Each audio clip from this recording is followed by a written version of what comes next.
Stroke വന്ന രോഗികൾക്ക്, അതായത് പക്ഷാഘാതം വന്ന രോഗികൾക്ക്, തളർവാദം വന്ന രോഗികൾക്ക് ലൈംഗിക ബന്ധത്തിൽ ഏർപ്പെടാൻ കഴിയുമോ എന്നുള്ളതാണ് ഇന്നത്തെ ചോദ്യം. തീർച്ചയായും ഇതൊരു കുഴക്കുന്ന ചോദ്യമാണ്. ലൈംഗിക ബന്ധം വഴിക്ക് അവരുടെ സ്ട്രോക്കിൻ്റെ എന്നല്ല എല്ലാ അസുഖങ്ങൾക്കും ഒരു പരിഹാരമുണ്ടാക്കാൻ കഴിയും. ജീവിതത്തിന് തന്നെ ഒരു പുതു ഉണർവ് ഉണ്ടാക്കി കൊടുക്കുവാൻ ലൈംഗിക ബന്ധം വഴിക്ക് കഴിയും. മറ്റ് പ്രശ്നങ്ങളുണ്ടാകുക, ഒരു രീതിയിലും ചലനശേഷി സാധിക്കാതെ വരിക, ഇത്തരം വ്യക്തികൾക്കൊന്നും ലൈംഗിക ബന്ധത്തിൽ ഏർപ്പെടുവാൻ ചികിത്സ പരിപൂർണമാകുന്നവരെ സാധിക്കാതെ വരാറുണ്ട്. ഞാൻ ഡോക്ടർ അജയൻ വർഗീസ്, കുന്നമംഗലം പന്തീർപ്പാടത്തുള്ള institute of sexual and reproductive medicine എന്ന സ്ഥാപനത്തിൻ്റെ ഡയറക്ടറാണ്. സ്ട്രോക്ക് വന്ന രോഗികൾക്ക്, അതായത് പക്ഷാഘാതം വന്ന രോഗികൾക്ക്, തളർവാദം വന്ന രോഗികൾക്ക് ലൈംഗിക ബന്ധത്തിൽ ഏർപ്പെടാൻ കഴിയുമോ എന്നുള്ളതാണ് ഇന്നത്തെ ചോദ്യം. തീർച്ചയായും ഇതൊരു കുഴക്കുന്ന ചോദ്യമാണ്. സ്ട്രോക്കിൻ്റെ അവസ്ഥയനുസരിച്ച്, അതിൻ്റെ കാഠിന്യമനുസരിച്ചാണ് തുടർന്നുള്ള ലൈംഗിക ബന്ധങ്ങൾ. എന്നിരുന്നാലും ചെറിയ രീതിയിൽ സ്ട്രോക്ക് വന്ന വ്യക്തികളെ സംബന്ധിച്ചിടത്തോളം അത് റിക്കവറായി കഴിഞ്ഞതിന് ശേഷം സുഖമായി ലൈംഗിക ബന്ധത്തിൽ ഏർപ്പെടാൻ കഴിയുന്നുണ്ട്. എന്നാൽ സ്ട്രോക്കിൻ്റെ ചികിത്സ നടന്ന് ഏതാണ്ട് സ്റ്റെബിലൈസ്ഡ് ആയി കഴിയുന്ന വ്യക്തികളെ സംബന്ധിച്ചിടത്തോളം ഒരു രൂപത്തിലല്ലെങ്കിൽ മറ്റൊരു രൂപത്തിൽ ലൈംഗിക ബന്ധത്തിൽ ഏർപ്പെടുന്നതിന് തടസ്സമില്ല. അതിനു മുമ്പ് നമുക്ക് സ്ട്രോക്ക് എന്താണെന്നുള്ളതൊന്ന് പരിശോധിക്കാം. നമ്മുടെ തലച്ചോറ് അല്ലെങ്കിൽ മസ്തിഷ്കമാണ് നമ്മുടെ ശരീരത്തിൻ്റെ എല്ലാ ഭാഗങ്ങളെയും നിയന്ത്രിക്കുന്നത്. ശരീരത്തിൻ്റെ സ്പർശനശേഷി, അതുപോലെ തന്നെ അതിൻ്റെ ചലനശേഷി, നമ്മൾ എന്തെല്ലാം ചിന്തിക്കുന്നു, ഇതെല്ലാ കാര്യങ്ങളിലും തലച്ചോറിന് അതിൻ്റെതായ പ്രാധാന്യമുണ്ട്. അപ്പോൾ തലച്ചോറിൽ നിന്ന് വരുന്ന ചില സിഗ്നലുകൾ അനുസരിച്ചാണ് ഞാനിപ്പോൾ സംസാരിക്കുന്നത്, എൻ്റെ കൈ ചലിക്കുന്നത്, അതെല്ലാം നമുക്കറിയാം. നമ്മളെവിടെയെങ്കിലും ഒരു മുട്ടുസൂചി കൊണ്ട് കുത്തുകയാണെങ്കിൽ ആ വേദന തലച്ചോറിലെത്തിയിട്ട് അവിടെ മുട്ടുസൂചി കൊണ്ട് കുത്തിയിട്ടുണ്ട് എന്ന് അറിയിക്കുന്നതും തലച്ചോറാണ്. ഈ തലച്ചോറിനെ നിയന്ത്രിക്കുന്നത് അല്ലെങ്കിൽ തലച്ചോറിലുള്ളത് നാഡീവ്യൂഹങ്ങളാണ്. ഈ നാഡീവ്യൂഹങ്ങളെ സംബന്ധിച്ചിടത്തോളം ഒരു പ്രത്യേകതയുണ്ട്. മറ്റ് കോശങ്ങളെപ്പോലെ ഓക്സിജൻ ഇല്ലാതെ വളരെയധികം ജീവിക്കുവാനുള്ള കഴിവ് നാഡീവ്യൂഹങ്ങൾക്കില്ല. അതുകൊണ്ട് തന്നെ ഏതെങ്കിലും രൂപത്തിൽ അങ്ങോട്ടുള്ള രക്തപ്രവാഹം തടസ്സപ്പെടുകയാണെങ്കിൽ അവിടെ ആ കോശങ്ങൾ നശിച്ചു പോകുന്നതായി കാണാം. തലച്ചോറിന് പ്രധാനമായും രണ്ട് ഭാഗങ്ങളുണ്ട്, ഇടതുവശവും വലതുവശവും. വലതുവശത്താണ് ലൈംഗികതയുടെ കേന്ദ്രങ്ങൾ സ്ഥിതി ചെയ്യുന്നത്.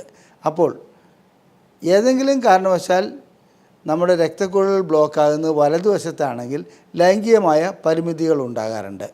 ഒരു ഭാഗ്യമെന്ന് പറയട്ടെ, ലൈംഗിക കേന്ദ്രങ്ങളെ നേരിട്ട് ബാധിക്കുന്ന അല്ലെങ്കിൽ ഏറ്റവും ആദ്യം ബാധിക്കുന്ന രീതിയിലുള്ള സ്ട്രോക്ക് ഉണ്ടാകുന്നത് വളരെ വളരെ അപൂർവമാണ്, അഥവാ ഇല്ല എന്ന് തന്നെ പറയാം.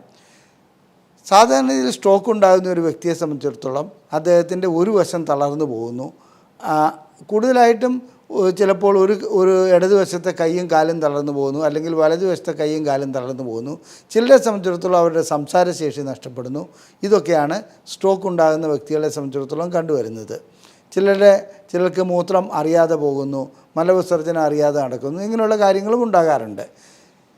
എന്നാൽ സ്ട്രോക്ക് ഉണ്ടാകുന്നതിന് ഞാൻ നേരത്തെ സൂചിപ്പിച്ചു, തലച്ചോറിലെ രക്തക്കുഴലുകൾക്ക് ബ്ലോക്ക് ഉണ്ടാകുക, അതിനനുസരിച്ച് അത് സപ്ലൈ ചെയ്യുന്ന ന്യൂറോണുകൾക്ക്, ആ രക്തക്കുഴലിൽ സപ്ലൈ ചെയ്യുന്ന ന്യൂറോണുകൾക്ക് പ്രവർത്തനം സുഗമമായി നടത്തുവാൻ കഴിയാതെ വരിക. സ്ട്രോക്ക് ഉണ്ടാകുന്ന സമയത്ത് ഒട്ടനവധി പ്രശ്നങ്ങൾ ഉണ്ടാകുന്നുണ്ട്. പ്രഷർ കൂടുന്നുണ്ട്, മറ്റു രീതിയിലുള്ള പ്രശ്നങ്ങളുണ്ടാകുന്നുണ്ട്. ഇതെല്ലാം കഴിഞ്ഞ് ഇതിൻ്റെ റിക്കവറി സ്റ്റേജിലേക്ക് വന്നതിന് ശേഷമേ നമുക്ക് ലൈംഗികതയെക്കുറിച്ച് ചിന്തിക്കുവാൻ കഴിയുള്ളൂ. സ്ട്രോക്ക് വന്ന വ്യക്തിയെ സംബന്ധിച്ചിടത്തോളം ലൈംഗിക ബന്ധത്തിൽ ഏർപ്പെടണമെങ്കിൽ ലിംഗം ഉദ്ധരിക്കണമെന്നുള്ളത് പ്രധാനപ്പെട്ട ഘടകമാണല്ലോ. ഒരു കാര്യം പറയട്ടെ, ലിംഗം ഉദ്ധരിക്കുന്നതിന് മറ്റു രീതിയിലുള്ള തടസ്സങ്ങളുണ്ടാകുന്നു. ഇതിൻ്റെ കാരണം സ്ട്രോക്ക് ഉണ്ടാക്കുന്നത് രക്തക്കൊഴലുകൾക്ക് ഒന്നുകിൽ രക്തക്കൊഴൽ പൊട്ടിപ്പോവുക, അല്ലെങ്കിൽ രക്തക്കൊഴലുകളുടെ ഉള്ളിൽ അത്രോസ്ക്ലിറോസിസ് മുതലായ രക്തം കട്ട പിടിച്ച് ബ്ലോക്കാകുക, ഇല്ലെങ്കിൽ അനൂറിസം പോലെ ഏതെങ്കിലും രക്തക്കുഴലുകൾ പൊട്ടുക, ഇല്ലെങ്കിൽ ചെറിയ രീതിയിലുള്ള എംബോളിസം വന്നിട്ട് ഒരു ഭാഗത്തേക്കുള്ള രക്തപ്രവാഹം തടസ്സപ്പെടുക, ഇങ്ങനെയുള്ള കാര്യങ്ങൾ കൊണ്ടാണ്. എന്തു തന്നെയായാലും ശരി, രക്തപ്രവാഹം തടസ്സപ്പെടുന്നു എന്നുള്ളതാണ് സ്ട്രോക്കിൻ്റെ അടിസ്ഥാന ഘടകം. അങ്ങനെ രക്തപ്രവാഹം തടസ്സപ്പെടുന്നതിൻ്റെ ഞാൻ നേരത്തെ സൂചിപ്പിച്ച പോലെ ഏത് ഭാഗത്തേക്കാണോ അതിൻ്റെ എതിർഭാഗത്തുള്ള തലച്ചോറിൻ്റെ വലതുഭാഗത്തെ രക്തപ്രവാഹമാണ് തടസ്സപ്പെടുന്നതെങ്കിൽ ഇടതുഭാഗം തളരുന്നു, ഇടതുഭാഗത്തേതാണെങ്കിൽ വലതുഭാഗം തളരുന്നു. ലൈംഗിക ശേഷി നഷ്ടപ്പെട്ട് കഴിഞ്ഞാൽ ഇത് റിക്കവർ ചെയ്തെടുക്കണമെന്നുണ്ടെങ്കിൽ അദ്ദേഹത്തെ സംബന്ധിച്ചിടത്തോളം ഒന്ന് ഈ ലൈംഗിക ശേഷി നഷ്ടപ്പെടുമ്പോൾ സ്വാഭിമാനം അല്ലെങ്കിൽ അദ്ദേഹത്തിൻ്റെ സെൽഫ് എസ്റ്റീം തകരുന്നു. അതുകൊണ്ട് തന്നെ വീണ്ടും ലൈംഗികമായി ബന്ധപ്പെടുവാൻ എനിക്ക് കഴിയില്ല എന്നുള്ളൊരു തോന്നൽ അനുഭവപ്പെടുന്നു. ഇതുകൂടാതെ ഇണയുടെ ഭാഗത്ത് നിന്ന് ഇനി ലൈംഗിക ബന്ധത്തിലേർപ്പെട്ട് അല്ലെങ്കിൽ ഇത്തരം പ്രവൃത്തികളിലേർപ്പെട്ട് ഒന്നുകൂടി അസുഖം അധികരിപ്പിക്കേണ്ട എന്നുള്ള തോന്നലുണ്ടാകുന്നു. അതുകൊണ്ട് തന്നെ ലൈംഗിക ശേഷിയിൽ അനുഭവപ്പെടാനുള്ള അല്ലെങ്കിൽ ലൈംഗികശേഷി അധികരിക്കാനുള്ള അവസ്ഥയാണ് കൂടുതലായിട്ടും കണ്ടുവരുന്നത്. എന്നാൽ സ്ട്രോക്ക് വന്ന വ്യക്തികളെ സംബന്ധിച്ചിടത്തോളം ലൈംഗികശേഷി വീണ്ടെടുക്കുവാൻ ഒട്ടനവധി മാർഗങ്ങളുണ്ട്. അത് ഞാൻ സൂചിപ്പിക്കാം. എന്നാൽ ഇതിനു മുമ്പ് നമ്മൾ ചിന്തിക്കേണ്ട വിഷയം, എന്തുകൊണ്ടാണ് സ്ട്രോക്ക് വരുന്നത്? പ്രമേഹം കൂടുന്നതുകൊണ്ട്, പ്രഷർ കൂടുന്നതുകൊണ്ട്, കൊളസ്ട്രോൾ കൂടുന്നതുകൊണ്ട്, പിന്നെ സിഗരറ്റ് വലി, മദ്യപാനം, ഇങ്ങനെയുള്ള കാര്യങ്ങളെല്ലാം കൊണ്ടും സ്ട്രോക്ക് വരുന്നുണ്ട്. ഇതുകൂടാതെ ഈ കാലഘട്ടങ്ങളിലായി ചെറുപ്പക്കാരിൽ കണ്ടമാനം സ്ട്രോക്ക് രോഗം അനുഭവപ്പെടുന്നുണ്ട്. അതിൻ്റെ കാരണം അമിതമായിട്ടുള്ള കമ്പ്യൂട്ടർ ഉപയോഗമാണോ അല്ലെങ്കിൽ മൊബൈൽ ഉപയോഗമാണോ എന്നുള്ളത് പഠനം നടത്തി വരുന്നതേ ഉള്ളൂ. എത്രയൊക്കെ ആയാലും ശരി, പണ്ട് വൃദ്ധന്മാരിൽ കണ്ടുവന്നിരുന്ന ഈ അസുഖം ഇന്ന് ചെറുപ്പക്കാരിലും വ്യാപകമായി കണ്ടുവരുന്നുണ്ട്. അവരുടെ ഒരു 35 വയസ്സുള്ള ഒരു വ്യക്തിയെ സംബന്ധിച്ചിടത്തോളം സ്ട്രോക്ക് വന്നു കഴിഞ്ഞാൽ ലൈംഗിക ജീവിതം അല്ലെങ്കിൽ പിന്നെ ആ കുടുംബം തന്നെ തകർന്നു പോകുന്ന ഒരു അവസ്ഥ വരാം. അതുകൊണ്ട് സ്ട്രോക്ക് വന്ന വ്യക്തികളെ സംബന്ധിച്ചിടത്തോളം ഏതെല്ലാം രീതിയിൽ ലൈംഗിക ശേഷി വീണ്ടെടുക്കാമെന്നുള്ളത് ചിന്തിക്കുന്നതിന് മുമ്പ് എന്തുകൊണ്ടാണ് സ്ട്രോക്ക് വരുന്നതെന്ന് ഞാൻ കാരണങ്ങൾ പറഞ്ഞു. ഈ കാരണങ്ങൾ എല്ലാം തന്നെ ലൈംഗിക ശേഷി കുറയ്ക്കുന്നതാണ്. പ്രമേഹം ലൈംഗിക ശേഷി കുറയ്ക്കും, പ്രഷർ ലൈംഗിക ശേഷി കുറയ്ക്കും, അതുപോലെ തന്നെ ഹൃദ്രോഗം ലൈംഗിക ശേഷി കുറയ്ക്കും. ഇതുകൂടാതെ നമുക്ക് കൊളസ്ട്രോൾ ലൈംഗിക ശേഷി കുറയ്ക്കും. ഇങ്ങനെ ലൈംഗിക ശേഷി പിന്നെ നേരത്തെ സൂചിപ്പിച്ച സിഗരറ്റ് വലി, അതേ പുകവലി ലൈംഗിക ശേഷി കുറയ്ക്കും. അപ്പോൾ ഇത്തരം ലൈംഗിക ശേഷി കുറയ്ക്കുന്ന എല്ലാ ഘടകങ്ങളും കൂടിയാണ് സ്ട്രോക്ക് ഉണ്ടാക്കുന്നത്. അപ്പോൾ സ്ട്രോക്ക് ഉണ്ടാക്കിയതിന് ശേഷം നമ്മൾ ഇതിനെ ചികിത്സിക്കാൻ പോവുകയാണെങ്കിൽ എവിടെ ചികിത്സ തുടങ്ങണം? എല്ലാ അസുഖങ്ങൾക്കും ചികിത്സ നൽകേണ്ടതുണ്ട്. പ്രമേഹം നിയന്ത്രിക്കേണ്ടതുണ്ട്, പ്രഷർ നിയന്ത്രിക്കേണ്ടതുണ്ട്, അതുപോലെ തന്നെ ഹൃദ്രോഗമുണ്ടെങ്കിൽ അതിൻ്റെ പരാതി അതിനുള്ള ചികിത്സ നൽകേണ്ടതുണ്ട്. അതുപോലെ തന്നെ സിഗരറ്റ് വലിക്കുന്ന വ്യക്തിയാണെങ്കിൽ എനിക്കറിയാം, സ്ട്രോക്ക് വന്നതിന് ശേഷം വീണ്ടും സിഗരറ്റ് വലിക്കുന്ന വ്യക്തികളെക്കുറിച്ചറിയാം. അപ്പോൾ വീണ്ടും ഈ പ്രശ്നങ്ങളെല്ലാം അധികരിക്കും. അതുകൊണ്ട് തന്നെ അവരുടെ ലൈംഗിക ശേഷി വീണ്ടെടുക്കുക എന്ന് പറയുന്നത് ഒരു ഹിമാലയൻ ടാസ്ക്കാണ്. ആദ്യം ചെയ്യേണ്ട കാര്യം ഈ ലൈംഗിക ശേഷി വീണ്ടെടുക്കുക എന്ന് പറയുമ്പോൾ രോഗങ്ങളെല്ലാം നിയന്ത്രണത്തിൽ വന്നു കഴിഞ്ഞാൽ ഇവരെ സംബന്ധിച്ചിടത്തോളം ഇവരുടെ ലൈംഗിക ശേഷി വീണ്ടെടുക്കാൻ കഴിയുന്നതാണോ ഇല്ലയോ എന്നുള്ളതിനുള്ള ടെസ്റ്റുകളുണ്ട്. അതായത് ഓഫീസിഡ്നാഫിൽ ടെസ്റ്റുണ്ട്, അതുപോലെ ഫാർമക്കോളജിക്ക് ഇൻഡ്യൂസ്ഡ് പെനൈൽ ഇറക്ഷൻ ടെസ്റ്റ് അഥവാ പൈപ്പ് ടെസ്റ്റുണ്ട്. ഇത്തരം ടെസ്റ്റുകളെല്ലാം ചെയ്തതിന് ശേഷം ലൈംഗിക ശേഷി വീണ്ടെടുക്കാൻ കഴിയുമോ എന്നുള്ളത് നോക്കുക. അതിനുശേഷം ലൈംഗികമായി ബന്ധപ്പെടാൻ കഴിയുന്ന ഒരു അവസ്ഥ അല്ലെങ്കിൽ ഒരു ആംബിയൻസ് ഉണ്ടാക്കിയെടുക്കുകയാണ് വേണ്ടത്. പാർട്ട്ണറെയും അതായത് ഈ രോഗിയെയും കൗൺസിൽ ചെയ്യേണ്ട കാര്യമുണ്ട്. ലൈംഗിക ശേഷിയോട് ഭയപ്പാടോടുകൂടിയായിരിക്കും മിക്കപ്പോഴും പാർട്ട്ണർ ഡോക്ടർമാരെ സമീപിക്കുന്നത്. അല്ലെങ്കിൽ ലൈംഗിക ശേഷി ആവശ്യപ്പെട്ടാൽ ഏതെങ്കിലും കാരണം പറഞ്ഞ് ഒഴിഞ്ഞു മാറുന്ന ഒരവസ്ഥയാണ് പാർട്ട്ണറിൽ ഉണ്ടാകുക. അതിന് നാം തീർച്ചയായിട്ടും അവരെ വ്യക്തമായി കൗൺസിൽ ചെയ്ത് കാരണങ്ങൾ മനസ്സിലാക്കി കൊടുത്ത് തീർച്ചയായും ലൈംഗിക ബന്ധത്തിലേക്ക് തിരിച്ചു കൊണ്ടുവരികയാണ് വേണ്ടത്. ലൈംഗിക ബന്ധം വഴിക്ക് അവരുടെ സ്ട്രോക്കിൻ്റെ എന്നല്ല എല്ലാ അസുഖങ്ങൾക്കും ഒരു പരിഹാരമുണ്ടാക്കാൻ കഴിയും. ജീവിതത്തിന് തന്നെ ഒരു ഉണർവ് ഉണ്ടാക്കി കൊടുക്കുവാൻ ലൈംഗിക ബന്ധം വഴിക്ക് കഴിയും. ഇനി അടുത്ത ചോദ്യം, സ്ട്രോക്കിന് കഴിക്കുന്ന ഗുളികകൾ ലൈംഗിക ശേഷി കുറയ്ക്കുമോ ഇല്ലയോ എന്നാണ്.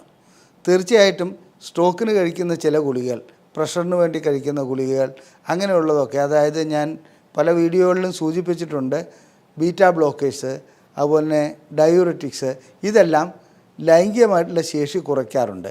അതുകൊണ്ട് അത്തരം ഗുളികകളുണ്ടെങ്കിൽ അവരുടെ ഒരു പരിധി കഴിഞ്ഞാൽ അതിന് പകരം മറ്റു ഗുളികകൾ നൽകുവാൻ കഴിയുമെന്നുണ്ടെങ്കിൽ അത്തരം ഗുളികകൾ നൽകി അവരുടെ ലൈംഗിക ശേഷി വീണ്ടെടുക്കുവാൻ കഴിയും. എന്നാൽ ലൈംഗിക ശേഷി ഉണ്ടാക്കാൻ പറ്റുന്ന അല്ലെങ്കിൽ ഉദാഹരണം ഉണ്ടാക്കാൻ പറ്റുന്ന ഗുളികകളാണ് PD5 ഇൻഹിബിറ്റേഴ്സ്, അതായത് വയാഗ്ര ഗണത്തിൽപ്പെട്ട ഗുളികകൾ. അത്തരം ഗുളികകൾ അവർക്ക് നൽകുകയാണെങ്കിൽ തീർച്ചയായും അവർക്ക് ഗുണം ചെയ്യാറുണ്ട്. ഈ ഗുളികകൾക്കൊരു ഈ മറ്റൊരു പ്രശ്നം കൂടിയുണ്ട്. അതായത് സ്ട്രോക്ക് വന്ന വ്യക്തികളിൽ ഹാർട്ട് അറ്റാക്ക് കൂടി ഉണ്ടെങ്കിൽ അവർ ചിലപ്പോൾ സോർബിറ്റേറ്റ് അങ്ങനെയുള്ള ഗുളികകൾ കഴിക്കാറുണ്ടാവാം. അതായത് നൈട്രേറ്റ് അടങ്ങിയ ഗുളികകൾ. അവർക്കൊരിക്കലും ഇത്തരം ഗുളികകൾ നൽകുവാൻ കഴിയുന്നതല്ല. അതുകൊണ്ട് തന്നെ അവരുടെ ലൈംഗിക ശേഷി വീണ്ടെടുക്കുക എന്ന ഒരു ലക്ഷ്യത്തോടുകൂടി ഏതെങ്കിലും ഗുളികകൾ നൽകുകയോ അല്ലെങ്കിൽ മെഡിക്കൽ ഷോപ്പിൽ പോയി ഗുളികകൾ വാങ്ങിക്കഴിക്കുകയാണെങ്കിൽ ചെയ്യുന്നതെങ്കിൽ ഇത് പ്രശ്നങ്ങൾ സൃഷ്ടിക്കും. അവർ ഏതെല്ലാം ഗുളികകളാണ് കഴിക്കുന്നത് അതിനനുസരിച്ച് ഏതെല്ലാം ഗുളികകൾ ലൈംഗിക ശേഷിക്ക് വേണ്ടിയിട്ട് ലൈംഗിക ശേഷി പരിഹരിക്കുവാൻ നൽകാമെന്നുള്ളത് പരിശോധിക്കേണ്ടതുണ്ട്. അത്തരം അവരുടെ കംപ്ലീറ്റ് മെഡിക്കൽ റെക്കോർഡ് എടുത്തിട്ട് പരിശോധനകൾ നടത്തിയിട്ട് സ്ട്രോക്ക് വന്ന വ്യക്തികൾക്ക് ലൈംഗിക ശേഷി വീണ്ടെടുക്കുവാനുള്ള ഗുളികകൾ നൽകുകയാണ് ചെയ്യുന്നത്. മറ്റൊരു ചോദ്യം, ഈ ലൈംഗിക ശേഷി ഉണ്ടാക്കുവാനുള്ള ഗുളികകൾ നൽകുമ്പോൾ അത്തരം ചികിത്സകൾ നടക്കുമ്പോൾ വീണ്ടും അത് സ്ട്രോക്കിന് വിപരീതമായി ബാധിക്കുമോ അല്ലെങ്കിൽ സ്ട്രോക്ക് അധികരിക്കുവാനുള്ള സാധ്യതയുണ്ടോ എന്നുള്ളതാണ്. സാധാരണഗതിയിൽ അങ്ങനെയൊന്നുമില്ല. PDE5 ഇൻഹിബിറ്റേഴ്സ് ഗണത്തിൽപ്പെട്ട വയാഗ്ര, അതായത് സിഡ്നാഫില്, ടഡലാഫില്, വെർഡിനാഫില്, യുഡിനാഫില് ഇത്തരം ഗുളികകളൊക്കെ നൽകുകയാണെങ്കിൽ അവർക്ക് സ്ട്രോക്കിൻ്റെ കാര്യത്തിൽ പ്രഷർ കുറയുകയാണ് ചെയ്യുക. വീണ്ടും പ്രശ്നങ്ങൾ ഉണ്ടാകാതിരിക്കാനുള്ള സാധ്യതയാണുള്ളത്. സൂക്ഷിച്ച് കൈകാര്യം ചെയ്യണമെന്ന് മാത്രം. അതായത് സോർബിറ്റേറ്റ് ഗുളികകളുടെ കൂട്ടത്തിൽ ഇത് കൊടുക്കരുതെന്ന് മാത്രം. ഇനി ഇത് പരാജയപ്പെടുന്ന വ്യക്തികളെ സംബന്ധിച്ചിടത്തോളം നമുക്ക് ഇൻട്രാ കാവേണസ് ഇഞ്ചക്ഷൻ നൽകാൻ പറ്റും. അതായത് ലിംഗത്തിലേക്കൊരു ഇഞ്ചക്ഷൻ ചെയ്യുക. ഈ ഇഞ്ചക്ഷൻ ചെയ്യുന്നതോടുകൂടി അവരുടെ ലിംഗത്തിലേക്കുള്ള രക്തപ്രവാഹം കൂടുകയും ലിംഗം നല്ല ദൃഢതയോടുകൂടി വരികയും ചെയ്യും. അങ്ങനെ ആ ഇഞ്ചക്ഷൻ ചെയ്ത് അവരുടെ ലിംഗത്തിലുള്ള ബ്ലോക്ക് നീക്കുകയാണെങ്കിൽ, ചെറിയ രീതിയിൽ ബ്ലോക്ക് നീങ്ങാറുണ്ട് ഇഞ്ചക്ഷൻ ചെയ്യുന്നതുകൊണ്ട്, അങ്ങനെ ബ്ലോക്ക് നീക്കുകയാണെങ്കിൽ അവരെ സംബന്ധിച്ചിടത്തോളം അതൊരു പുതിയൊരു അനുഭവമായി മാറും. ആ രീതിയിൽ ചികിത്സ നടത്തി അവരുടെ ലൈംഗിക ശേഷി വീണ്ടെടുക്കുന്നതുകൊണ്ട് ഒരു കുഴപ്പവുമില്ല. എന്നാൽ സ്ട്രോക്ക് വന്ന വ്യക്തികളെ സംബന്ധിച്ചിടത്തോളം മൂത്രം പോകുവാനായി ട്യൂബ് ഇട്ടിരിക്കുക, അതുപോലെ തന്നെ മറ്റ് പ്രശ്നങ്ങളുണ്ടാകുക, ഒരു രീതിയിലും ചലനശേഷി സാധിക്കാതെ വരിക, ഇത്തരം വ്യക്തികൾക്കൊന്നും ലൈംഗിക ബന്ധത്തിൽ ഏർപ്പെടുവാൻ ചികിത്സ പരിപൂർണമാകുന്നവരെ സാധിക്കാതെ വരാറുണ്ട്. അതുകൊണ്ട് അത്തരം വ്യക്തികളെ സംബന്ധിച്ചിടത്തോളം നമ്മൾ ലൈംഗിക കാര്യങ്ങൾക്കല്ല പ്രാധാന്യം നൽകേണ്ടത്, അവരുടെ ഈ അസുഖം ഒരു നോർമൽ ലെവലിലേക്ക് കൊണ്ടുവരിക എന്നുള്ളതിനാണ്. നോർമൽ ലെവലിലേക്ക് കൊണ്ടുവന്നതിന് ശേഷം ഏത് രീതിയിലുള്ള ചികിത്സയാണ് വേണ്ടതെന്ന് സെക്സോളജിസ്റ്റ് തീരുമാനിക്കും. ആ രീതിയിൽ ചികിത്സ നൽകി സ്ട്രോക്ക് വന്ന വ്യക്തികൾക്കും ലൈംഗിക ജീവിതം നമുക്ക് വീണ്ടും നൽകുവാൻ കഴിയും. അങ്ങനെ ലൈംഗിക ജീവിതം നൽകുന്നത് വഴിക്ക് ആ കുടുംബത്തിലൊരു സ്വസ്ഥത ഉണ്ടാകുന്ന അവസ്ഥ വരാറുണ്ട്. ലൈംഗിക പ്രശ്നങ്ങളെക്കുറിച്ചുള്ള 3 ചോദ്യങ്ങൾക്ക് ഞങ്ങൾ സൗജന്യമായി മറുപടി നൽകാറുണ്ട്. നിങ്ങളുടെ സംശയങ്ങൾ ഈ കാണുന്ന നമ്പറിൽ വാട്സപ്പ് ചെയ്യുക. ISRM എന്ന് ടൈപ്പ് ചെയ്ത് അയക്കുകയാണെങ്കിൽ ഞങ്ങളുടെ ലഘുലേഖകൾ നിങ്ങൾക്ക് സൗജന്യമായി അയച്ചു തരുന്നതാണ്. ലൈംഗികമായിട്ടുള്ള എല്ലാ രോഗങ്ങൾക്കും സ്ത്രീ പുരുഷ ഭേദമന്യേ ചികിത്സ നൽകുന്ന ഒരു സ്ഥാപനമാണ് ISRM. ഞങ്ങളുടെ നമ്പർ ഇവിടെ കൊടുത്തിട്ടുണ്ട്. ആ നമ്പറിൽ വിളിച്ച് നിങ്ങൾക്ക് ചികിത്സയുടെ ആവശ്യത്തിനോ നിങ്ങൾക്ക് ലൈംഗികമായുള്ള സംശയങ്ങൾക്കോ വാട്സപ്പ് വഴി കോൺടാക്റ്റ് ചെയ്യാവുന്നതാണ്. ഞങ്ങളുടെ ഈ വീഡിയോ നിങ്ങൾക്ക് ഇഷ്ടപ്പെട്ടുവെങ്കിൽ നിങ്ങൾ ലൈക്ക് ചെയ്യുക, ഷെയർ ചെയ്യുക, അതുപോലെ തന്നെ ഞങ്ങളുടെ ചാനൽ സബ്സ്ക്രൈബ് ചെയ്യുക. നിങ്ങളുടെ സുഹൃത്തുക്കൾക്ക് ഇത്തരം രോഗങ്ങൾ ഉള്ള ഏതെങ്കിലും സുഹൃത്തുക്കളുണ്ടെങ്കിൽ അവർക്ക് ഇതിൻ്റെ ലിങ്ക് അയച്ചു കൊടുക്കുക. നന്ദി, നമസ്കാരം.